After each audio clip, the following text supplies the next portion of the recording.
comes the ready or not. How you like me now? I say. Thanks for tuning in and welcome to this week's review of Mr. Woodcock. And no, it's not a porno. All through junior high, John Farley struggled to keep up. Are you going to be a loser? No, sir. Rhetorical, Farley. I already know the answer. You are a disgrace to fat, gelatinous, out-of-shape little kids the world over. I can't hang on. Don't you even think about letting go. Which motivated him to become the self-help author that he is today. I read all your books. All I did was give you the raft. You had to inflate it yourself. You are so amazing. Okay, crazy, move it along. But he's about to discover he's going to need all the self-help he can get. Hey, Mom.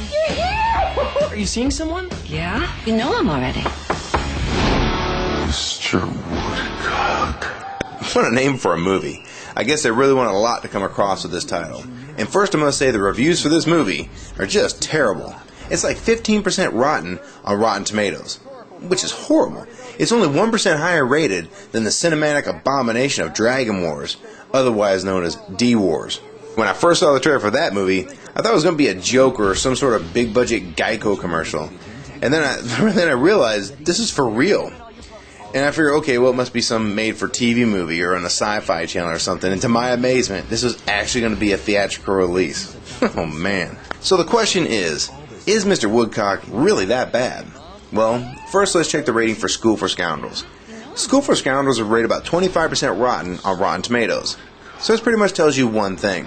If you like School for Scoundrels, then this movie is pretty much in the same ballpark. So I thought School for Scoundrels was a pretty funny movie, so I figured if I like that one, then this one should be fairly entertaining as well. The first big plus for this movie is the casting.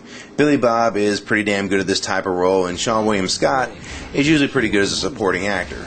Now, Susan Sarandon is also a nice addition to the film, and she lends a little stability to this over-the-top movie. The acting is also fine. I'm pretty sure it won't get any Academy Award nods, but it really isn't supposed to either. Now, the storyline is pretty simple. Imagine the meanest gym teacher in school history. And this was back in the 70s, when there's no such thing as political correctness or the abandonment of corporal punishment. This movie plays off of one simple rule. Parents don't want to imagine their kids having sex. And kids really don't want to imagine their parents having sex.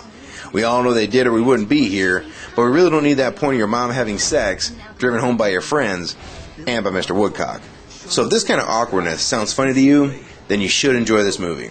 The humor is pretty good throughout the movie, and the only real problem I have with it is they beat some of the jokes deep into the ground. Make the joke and move on. I don't need to hear every employee in the fast food restaurant giving their slang term for Mr. Woodcock is doing your mom. After the first 2 or 3, let it go and move on to the next joke. Now this movie can be corny sometimes. It was decent enough to like it, but it was also sloppy enough to wish they'd worked on it a little bit more before releasing it.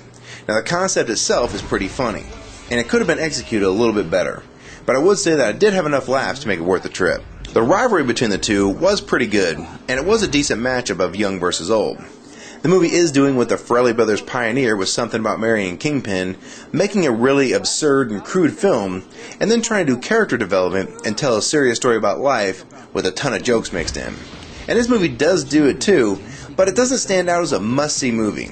Only the 40-Year-Old Virgin, Knocked Up, and Superbad seem to have been able to pull it off as well since then, and those are all projects of Seth Rogen. Overall, I would say if you like School for Scoundrels, then check this movie out. If not, wait for it to come out on DVD or cable. Now, I had a pretty good time, but this movie could have been much better. From overall rating, I give Mr. Woodcock 2.5 stars. You'll shoot your eye out, kid.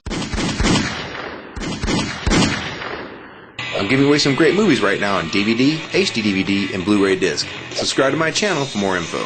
On my channel you see weekly videos on movie reviews, top 10 lists, and movie polls. You can also join my new movie group called Mr. Black's Movie Group. Subscribe to my channel and add me as your friend, and you'll be able to see some exclusive videos and reviews only available on my network.